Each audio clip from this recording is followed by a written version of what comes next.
Bom, então hoje a gente vai falar sobre o último grupo de funções inorgânicas, que é o grupo de funções óxido.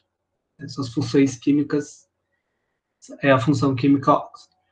Reparem aqui embaixo que eu não coloquei mais aqui o segundo a teoria de Arrhenius, porque a teoria de Arrhenius não explica, não menciona, não utiliza essa denominação óxido, tá? É uma outra definição. O que é uma coisa boa, porque só tem uma maneira de você definir um óxido, né? Então, assim, como ácidos e bases, principalmente, tem várias maneiras de se definir, e, por consequência, o sal também.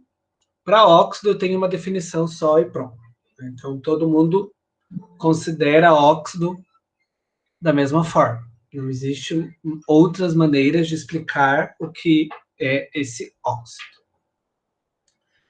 Certo? Então, vamos ver alguns exemplos de óxidos aqui no dia a dia. A gente tem o óxido de cálcio, o óxido de manganês, óxido de estanho, óxido de ferro 3, óxido de alumínio. Esses aqui, né, se vocês repararem, eles são os óxidos presentes nos minerais. Eles são óxidos que nós chamamos de óxidos metálicos. E aqui a gente já consegue ver, né, mais ou menos como é o nome, como é que dá o nome dele, né? Óxido de alguma coisa, óxido de alguma coisa. Então, a nomenclatura dele é parecida com a nomenclatura de sais e bases, né? E o nome do ânion é o ânion óxido, que é o O-2. Então, a gente tem o exemplo aqui do óxido de cálcio, ou a gente pode falar CaO, que é utilizado na correção de pH do solo, né? A gente já falou do pH. Tem o óxido de manganês, usado para fabricação de alguns tipos de aço, óxido de alumínio, que pode ser usado na fabricação de alumínio, pode ser usado para anticoagulante. Óxido de ferro, que é a ferrugem, né? Seria a ferrugem, que é usado em pigmentos, só que é o óxido de ferro 3, né? Então, lembrem da nomenclatura de sais e bases, que tem o óxido de ferro 2, né? Tem ferro 2 e ferro 3. E o óxido de estanho são algumas latinhas, né? Essas latinhas de chá são feitas de óxido de estanho. E existem os óxidos que não são formados por metais. Por exemplo, o gás carbônico, que é o dióxido de carbono. Tem o dióxido de nitrogênio, os óxidos de enxofre, que são substâncias que estão presentes na atmosfera, né? Os óxidos de nitrogênio e enxofre estão relacionados com a chuva ácida. O gás carbônico, ou dióxido de carbono, está relacionado com a respiração e fotossíntese, ou com a queima. Tem monóxido de carbono, que é um óxido tóxico. Então, existem esses dois tipos de óxido. Então, o que é um óxido? Como que a gente vai definir óxido? Primeiro, ele é uma substância binária. O que significa? Que eu vou ter dois elementos químicos diferentes nela, só.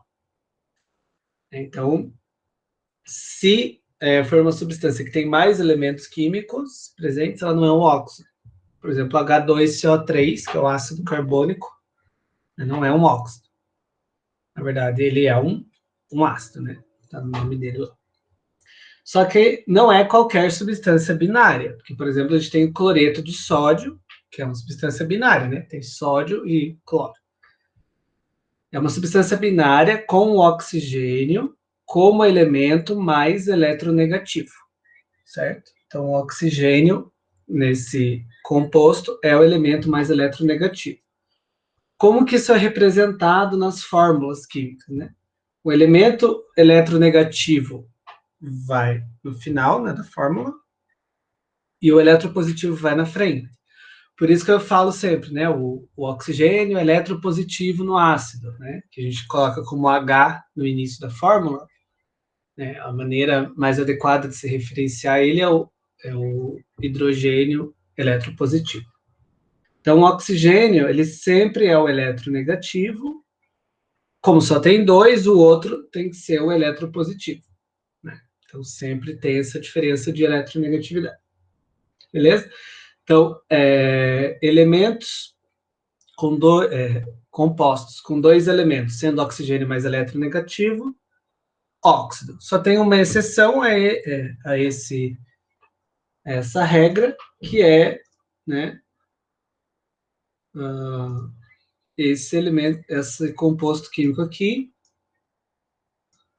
que é binário, tem o oxigênio como elemento eletronegativo, só que a gente não considera um óxido, que é a água, né? Se vocês repararem bem,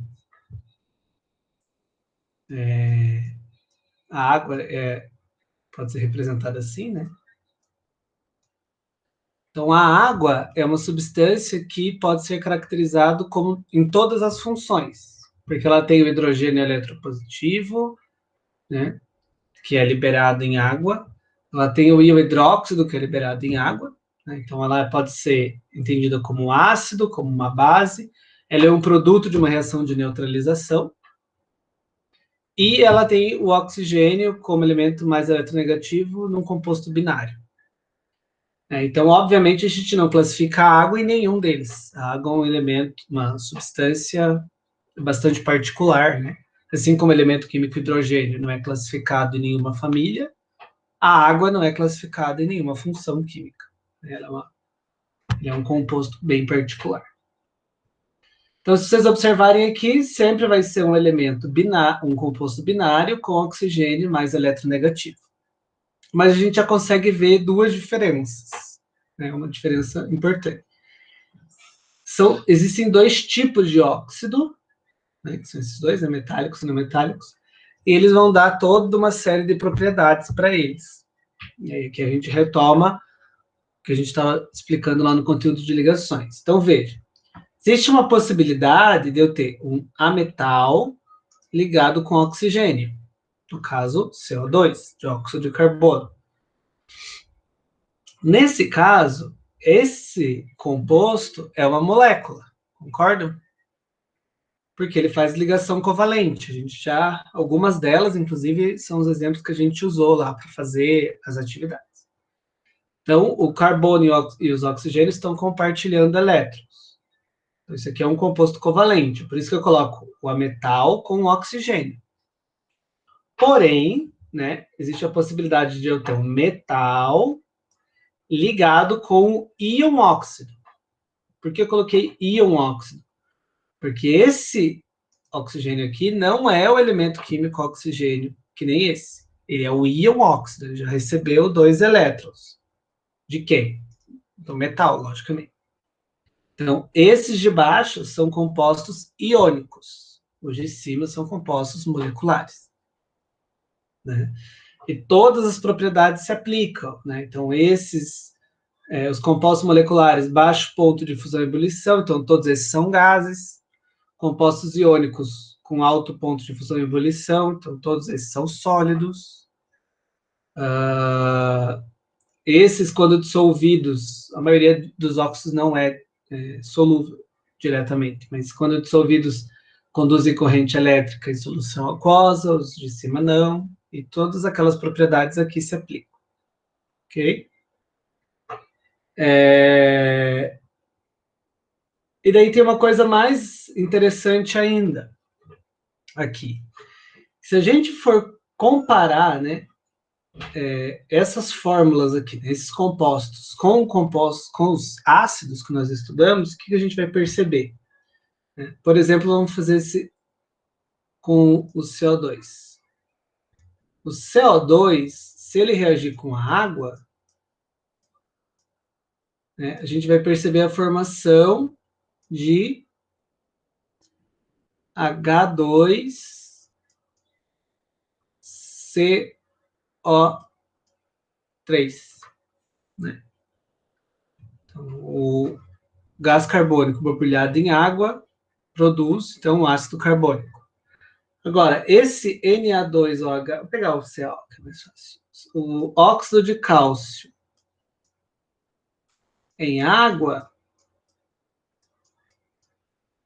vai produzir o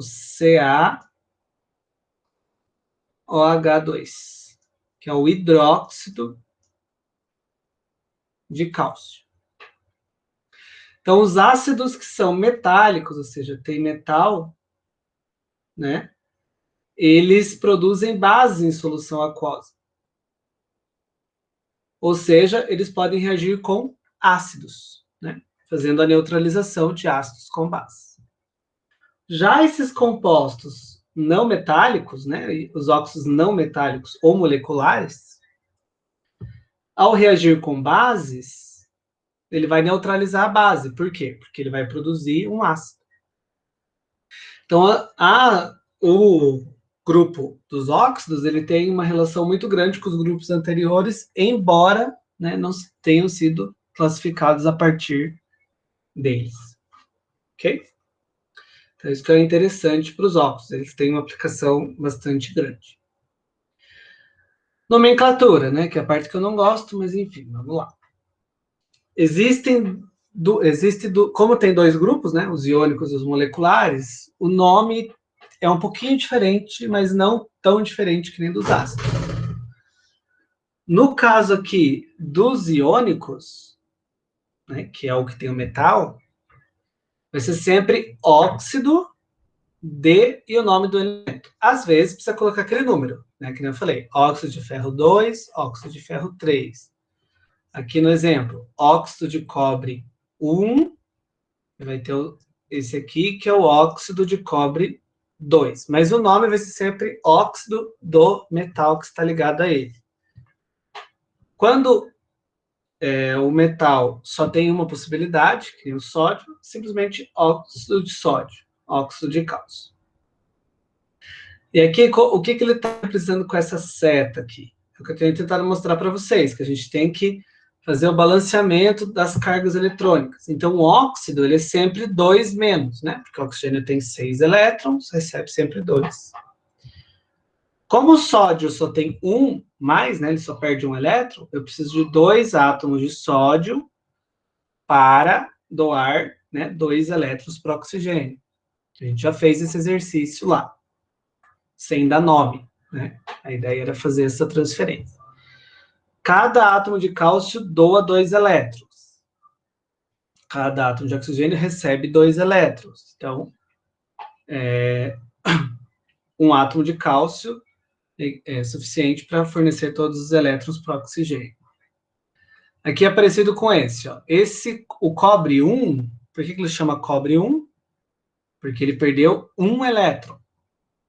Vou precisar de 2 átomos de cobre 1 para, né, fornecer os 2 elétrons para o oxigênio.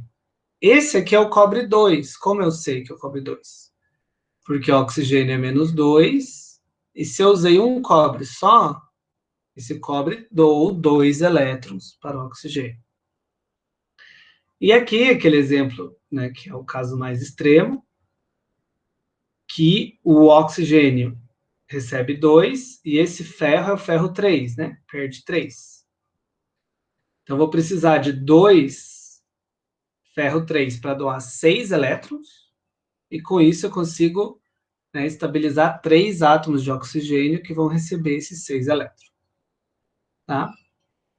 Lembrando lá das ligações químicas. Então, esses aqui são os óxidos, óxidos de metais.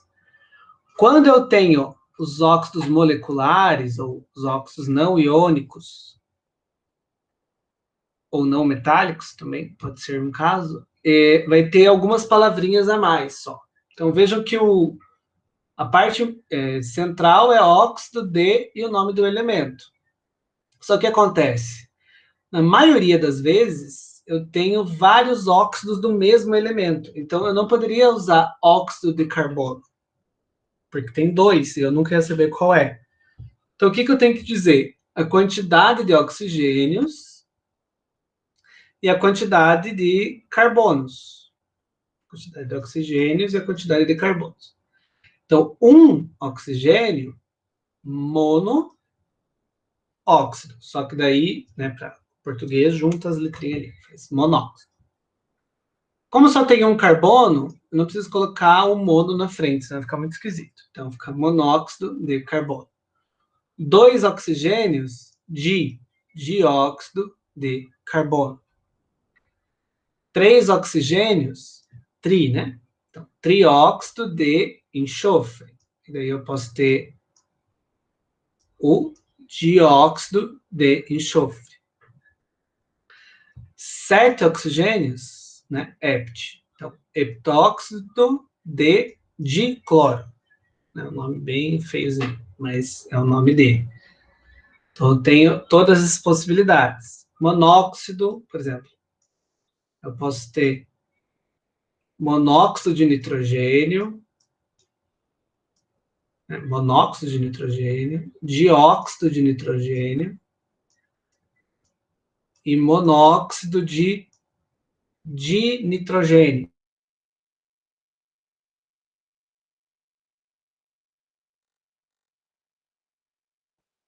Então, no caso de ametais, eu preciso tomar cuidado com essas palavras, mono, di, tri, né? E no caso dos metais, eu preciso cuidar qual é a carga daquele metal, né? Se for o caso de carga variável. Mas das 4 funções, eu acho que a função óxido é que tem o nome mais tranquilo. Pelo menos está bem na cara que é óxido, né? Assim como o do ácido também, porque começa com ácido. E o da base é sempre hidróxido. E o do sal é o que dá mais possibilidades.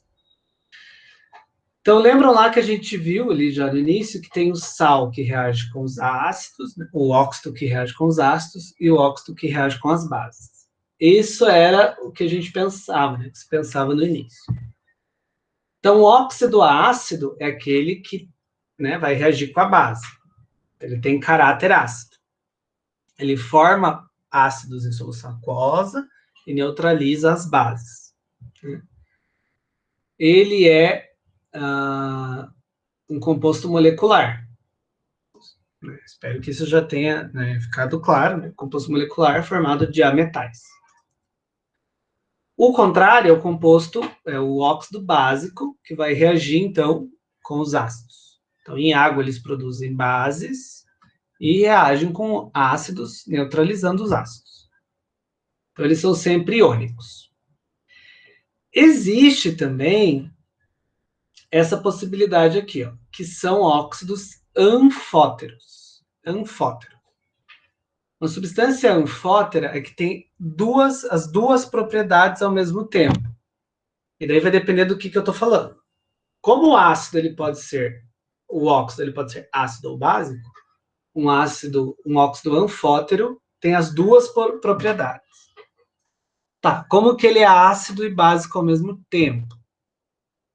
Essa definição às vezes pode, né, ficar confusa. O que quer dizer, então, esse óxido anfótero? Que ele reage com os ácidos, neutralizando eles, e ele reage com as bases, neutralizando elas também. São pouquíssimos casos, mas existem as possibilidades. E existem alguns óxidos que são neutros, ou seja, não reagem nem com ácidos, nem com bases. Ok? Então, esses são os tipos de ácido. Em geral, a gente se preocupa com esses aqui. Por quê? Porque eles têm uma aplicação, né, determinada. O óxido neutro, ele basicamente fica neutro, né? Ele não atua nem como ácido, nem como base. E, né, óxido duplo é quando tem a soma, né, de óxidos, que nem sais duplos, mas também não é muito relevante. Ok? Então, esses são os tipos de óxido. Os ácidos e os básicos são os mais importantes. E aqui a gente tem um grupinho especial de óxidos. Todo mundo já deve ter ouvido falar, né? Que são os peróxidos. Por mais que não tenha usado esse nome eu acho que todo mundo já teve contato, né? Que é o peróxido de hidrogênio, que é essa fórmula aqui, que é a água oxigenada, que usa, né, para limpar ferimento e determinadas outras situações.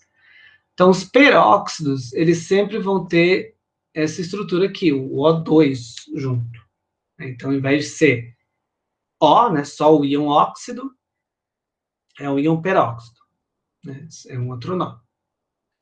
E os mais comuns são peróxido de hidrogênio, os peróxidos de metal alcalino e metal alcalino terroso, mas a gente, né, não usa no dia a dia. que a gente usa no dia a dia, é água oxigenada, que é um peróxido dissolvido na água, né?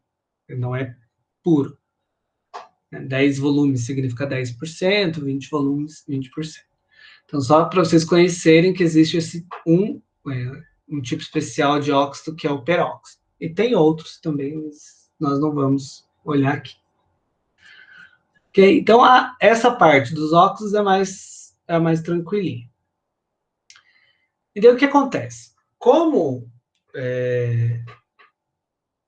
a ideia, né, por trás das funções inorgânicas sempre acaba caindo no estudo de acidez e basicidade, porque é a aplicação mais imediata, né, desses elementos.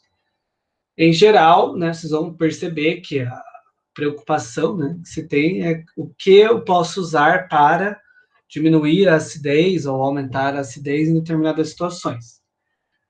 Parece meio óbvio que se eu estou lá no meio ácido, eu quero diminuir a acidez, né, eu quero neutralizar esse ácido, que eu vou usar uma base, né? Isso a gente viu lá no início, e vice-versa. Porém, essa nem sempre pode ser a decisão mais adequada. Por quê? Porque como o pH deles são muito diferentes, né, às vezes, com poucas quantidades de bases, se for uma base muito forte, você eleva muito o pH. Ou seja, ao invés de neutralizar, você deixou alcalino. E pode não ser uma solução adequada para a prática, né, para o dia a dia. Então, o que se faz? Bom, a gente já viu lá que os sais podem ser ácidos e básicos e que os óxidos podem ser ácidos e básicos. Então, eles podem ser soluções possíveis para alterar ou adequar o pH na vida real, né? Então, lá na agricultura, né, se usa um óxido para controlar o pH do solo e não uma base, como seria teoricamente o previsível, justamente por esse motivo. E é isso que vai trazer esse exercício aqui, ó. Então, o solo é excessivamente ácido, tá dizendo para a gente. Os agricultores, né, procuram diminuir a acidez para deixar ele mais próximo ao neutro, que é o pH adequado na maioria dos organismos, por meio da adição de substâncias com propriedades alcalinas em solução aquosa. Então, o que ele está dizendo? Né, que para neutralizar o ácido, eu vou pegar uma substância alcalina, que é a mesma coisa que substância básica, isso a gente já sabia. E dele está perguntando aqui, ó, qual dessas substâncias, né, qual desses produtos pode ser utilizados para isso? Qual desses produtos tem propriedade alcalina em solução aquosa e vai, por consequência, combater o ácido? Então, aqui vejam, né, ele trouxe, o que é a resposta óbvia? Tem propriedade alcalina, uma base. Né? Só que se vocês olharem aqui na alternativa, eu espero que vocês consigam perceber rapidamente que não tem nenhuma base aqui. Né? Como que eu sei que não tem nenhuma base? Porque a gente já viu lá que as bases de arrenes vai ter um cátion e vai ter o OH, né? O hidróxido, o hidróxido. Só que eu não tenho nada aqui, desse daqui. Ou seja, eu vou usar na vida real uma substância que tenha o caráter alcalino, mas que não seja uma base. Por isso eu fiz aquela pergunta lá. Se só ácidos e bases têm caráter ácido e alcalino. Não, né? Não é a resposta correta. Também aqui não temos nenhum ácido. Ainda bem, né? Não ajuda nada. Porque o ácido a gente viu que tem o hidrogênio eletropositivo. Então, teria essa forma aqui. Certo. Temos aqui um óxido. Né? Como que eu sei quem é o óxido? Vai ter um elemento qualquer e um oxigênio eletronegativo. Então, hidrogênio eletropositivo está no início, o oxigênio eletronegativo para o final. Né? Isso são regras. Foi determinado que é assim que escreve. Então, esse elemento, um elemento qualquer, numa quantidade qualquer, você ter por um X aqui, e o oxigênio. Sempre um. Né? Se vocês olharem aqui, isso aqui é um óxido, concorda? Isso aqui é um óxido,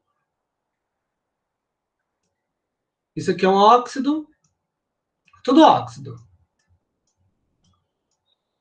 Esse aqui não, né? Esse aqui não tem oxigênio. Então, eu tenho 4 óxidos nessa questão, certo ou errado?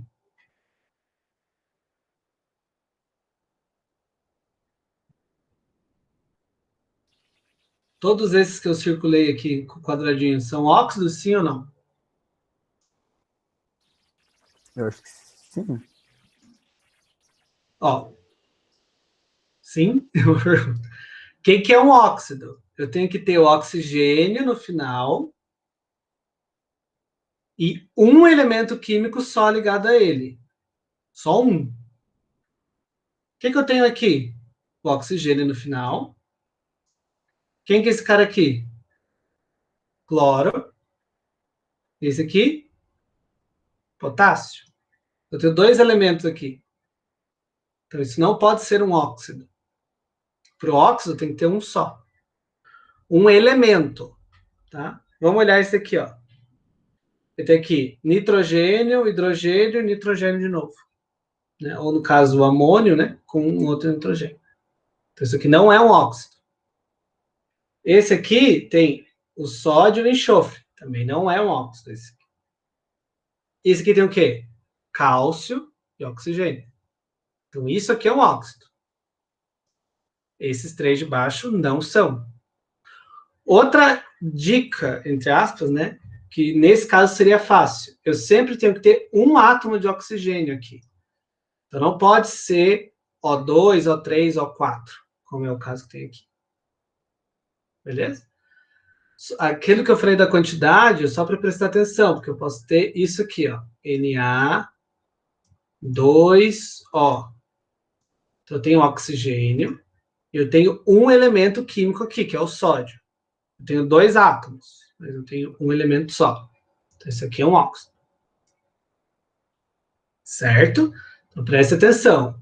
Ó, vou voltar aqui no início. O óxido é um composto binário, ou seja, 2 elementos. Então, oxigênio, carbono, oxigênio e nitrogênio, oxigênio e nitrogênio, oxigênio e enxofre, oxigênio e alumínio, oxigênio e cálcio, oxigênio e sódio. 2 elementos só. Certo? Aqui tem mais exemplos. Oxigênio e zinco, oxigênio e chumbo. Sempre 2 elementos. Ok? Ficou claro agora? Então, o único óxido é esse aqui. Beleza?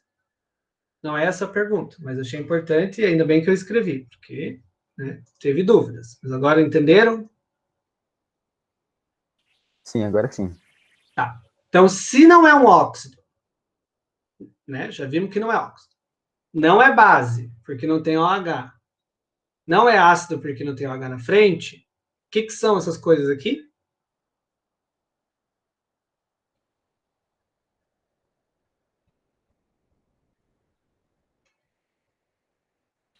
Sais? Sais, né? É o que sobrou, só tem 4 opções: ácidos, bases, sais e óxidos.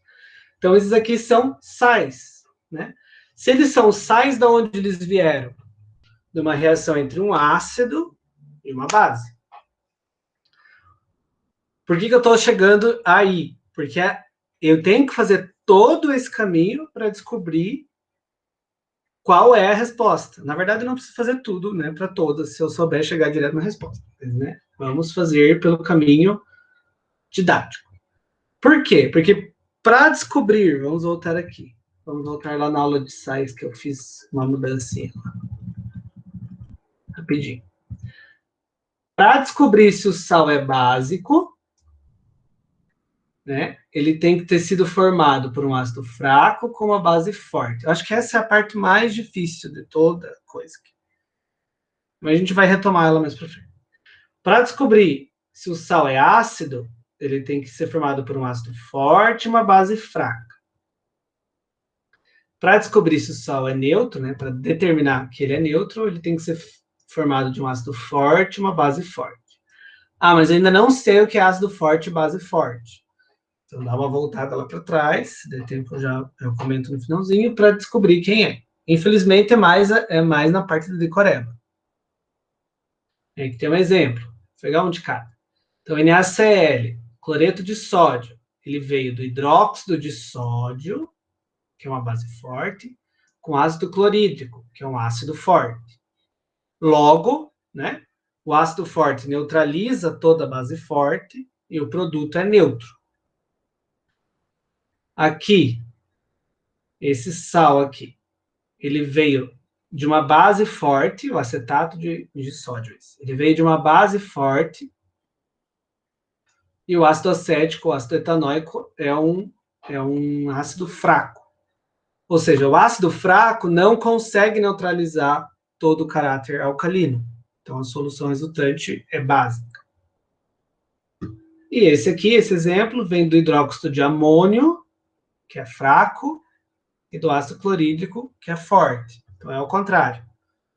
A base fraca não consegue neutralizar o caráter ácido forte do ácido e a solução continua ácida, ou fica, né, ácida. Ok?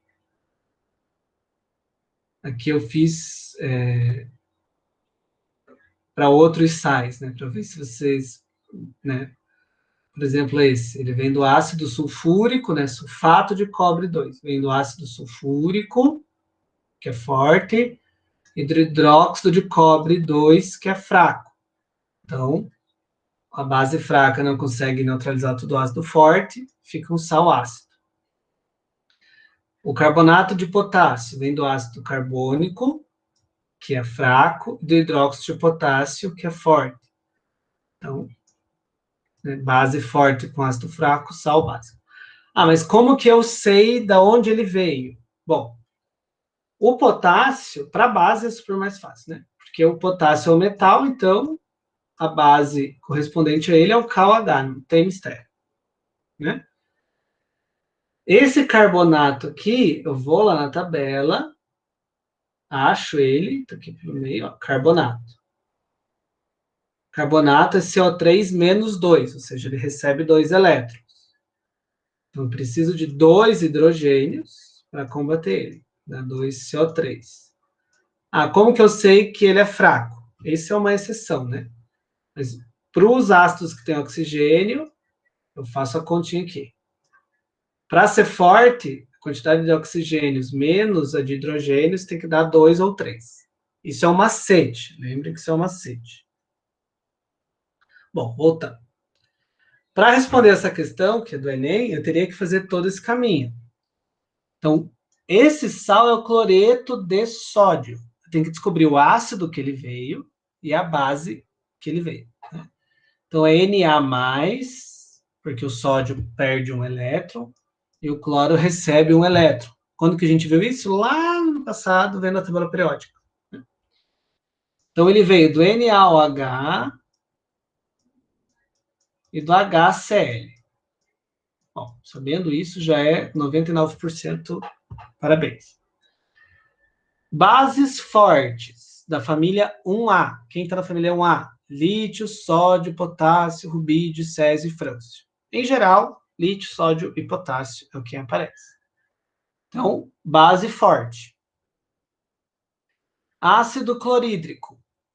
Né? Quais são os ácidos fortes, né? Sem oxigênio?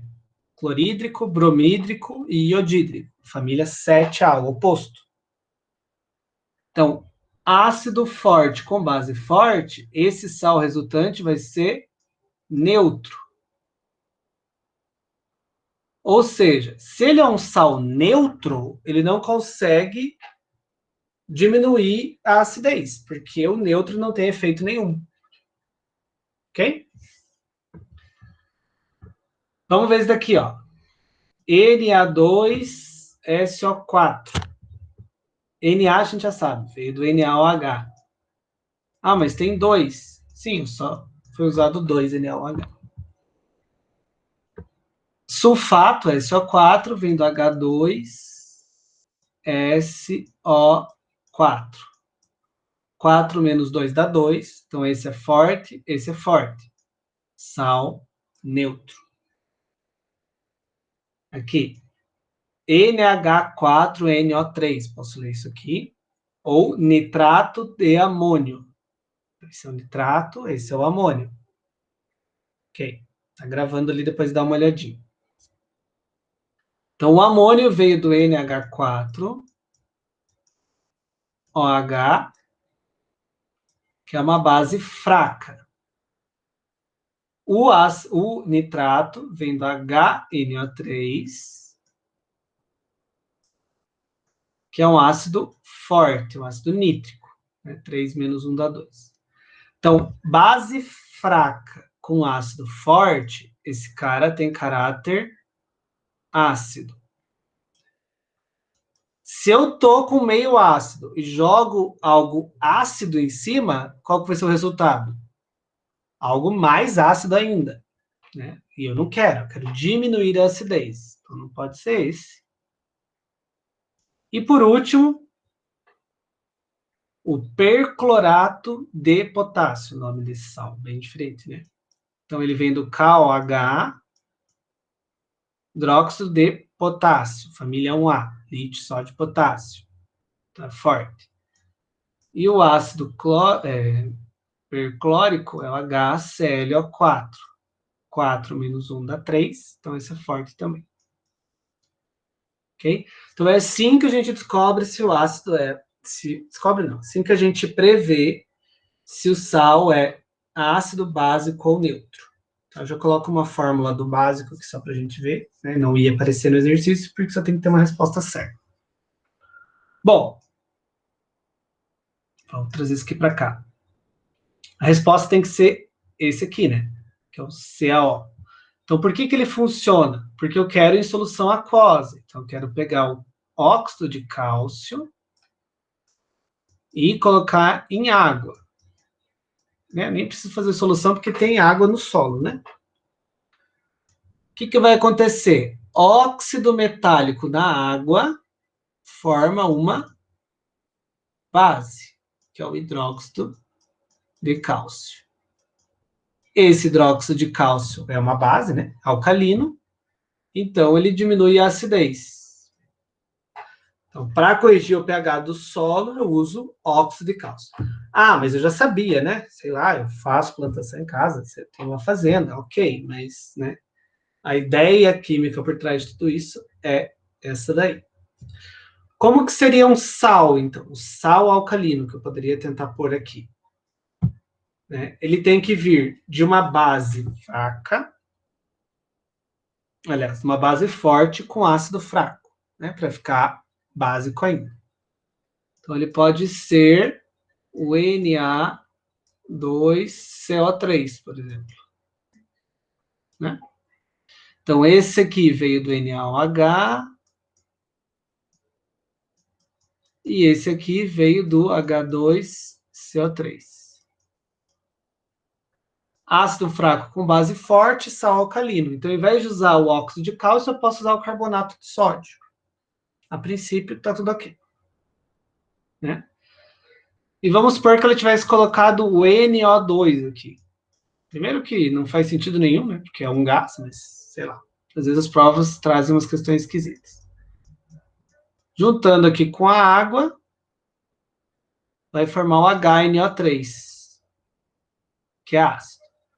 Então, óxido de ametal, óxido molecular, forma ácidos. Óxido metálico forma base. Ok? Então, chegar nessa conclusão é o objetivo de estudar as funções inorgânicas. Por quê? Porque aqui a gente consegue usar todas elas. Então, quem consegue resolver esse exercício fazendo todo esse passo a passo, entendeu o que precisa entender, basicamente, das funções inorgânicas. Tá? Então, reflitam sobre esse exercício, tentem fazer. Eu vou postar de novo com a resolução bonitinha, sem essas canetas, para vocês verem, e tentem lá. Ok? E para finalizar, então, um resuminho. Né? Esse site é um site bom para vocês procurarem coisas. Em geral, tem professores que revisam, né? Então, ele está bem bom. Não pegue qualquer coisa da internet, já comentei. Então, aqui estão as funções inorgânicas, as 4 que nós estudamos. Né? Então, função inorgânica significa grupo, né? Função química é um grupo de moléculas com propriedades semelhantes. Inorgânico, porque não é orgânico, né? Não é... A divisão entre orgânico e inorgânico não é mais clara, como antigamente. Mas, em geral, estão relacionados com os minerais, né? Que é inorgânico, está relacionado com os minerais. Então, quais são as 4? Ácidos, bases, sais e óxidos. São os 4 grupos de função inorgânica. Todos os compostos inorgânicos, com exceção da água, a gente pode classificar numa dessas 4. Tá? Lembrando da definição de arrênios, né? Qual é a definição de ácido? Né? Que forma o íon hidrônio em água, ou o íon hidrogênio, H+, em água. A definição de bases. E sofrem ionização, né? Que não apareceu, mas é importante lembrar. Que esse processo se chama ionização, formação de íons. As bases sofrem dissociação na presença de água, liberando o íon hidróxido, ou hidroxila. E aqui temos alguns nomes, né? Os nomes mais relevantes. Os sais, tem 2 definições possíveis. Essa que ele trouxe aqui, né? Dissociam em água formando um cátion diferente de H+, e um ânion diferente de OH-, ou seja, tem que ser diferente dos dois. Eu prefiro usar a definição produto de uma neutralização entre o ácido e uma base. Também pode ser. Né? E os óxidos, então, composto binário, 2 elementos, com oxigênio mais eletronegativo. Beleza? Lembrando, gente, que essa definição, né, dizer o que é ácido e o que é base é uma coisa, caráter ácido e caráter básico é outra. Então, nós temos sais de caráter ácido, sais de caráter básico, óxidos de caráter ácido, óxidos de caráter básico, né? As bases têm caráter básico em geral, e os ácidos têm caráter ácido em geral. Também já comentei de algumas exceções. Coisas importantes para lembrar dos ácidos e bases. A questão da força. Então, ácido forte e base forte tem a ver com a quantidade desses íons que é liberada, né? Então, quanto mais forte, mais íon hidrônio para os ácidos, mais íon hidróxido para as bases. Isso significa que o caráter ácido e básico deles é maior, né? Quanto mais forte é isso. Como saber os ácidos fortes? É uma questão de decorar, infelizmente. Bases fortes são as que são muito solúveis, formado pelos metais da família 1A. Né? O que é importante de lembrar dos sais, para levar para frente. Como saber se o sal é ácido, básico ou neutro. E dos óxidos, a mesma coisa. Quem são os óxidos ácidos e quem são os óxidos básicos. Isso é o que tem que ser bem lembrado para levar para frente. A questão da nomenclatura, ela surge, né? E as outras classificações, solubilidade, enfim, elas também vão aparecendo na medida em que for necessário. Okay? Então, faça uma autoavaliação de vocês. Lembrem que tem todas as aulas aqui. Né? Essa é a vantagem. Ok? Precisam que eu repita alguma coisa dessa parte dos óxidos? Não, tudo certo. Não? Tá. Agora eu vou... Ai, não era isso. Bom. Agora eu vou só comentar aqui, né, dos próximos. Então, nós tivemos toda essa sequência de aulas, né? E na segunda-feira, vocês vão ter o tempo da aula para fazer o questionário normal, né, das questões do Enem, que eu estou fazendo sempre. Na terça, a gente vai ter já outro conteúdo, que é radioatividade, e daí eu estou pegando essas aulas de sábado. Lembram que, né, é só por questão de carga horária. Então, o que vai acontecer? Preste atenção para não se perderem lá nos prazos. Esse questionário de funções inorgânicas abriu já, né? Abriu agora às 5h30, e ele vai fechar dia 5, às 5h30 da tarde. Você tem de hoje até o dia 5 para fazer isso, que é segunda. Então, tem o horário da aula, mas tem mais tempo. E do dia 5 ao dia 10 vai abrir a tarefa de aplicação, aquela mesma que vocês fizeram antes aqui, né? Que é dos alunos lá da residência. Então, vejam a aula que eles prepararam para vocês, leiam, vejam, né, a atividade que eles prepararam e façam a atividade com carinho. Tudo faz parte da avaliação, né? Então, essa parte de funções inorgânicas teve 3 avaliações. Esse estudo aqui, o questionário que vai ficar aberto até dia 5, e a tarefa que vai abrir do dia 5 ao dia 10. Ok? Se vocês tiverem problema em acessar, tentem me avisar com antecedência. Então, dê uma checadinha lá, se consegue abrir o questionário. Não precisa resolver, né? Mas, né, pode deixar ele aberto, resolver depois. Mas veja se vocês conseguem acessar. Tem gente que não está conseguindo acessar, não sei porquê. E depois aqui, essa atividade. Ok? Então, segunda é aula assíncrona. E na terça é aula síncrona para a gente falar do último assunto nosso, que é a radioatividade. Ok? Alguma pergunta? Não.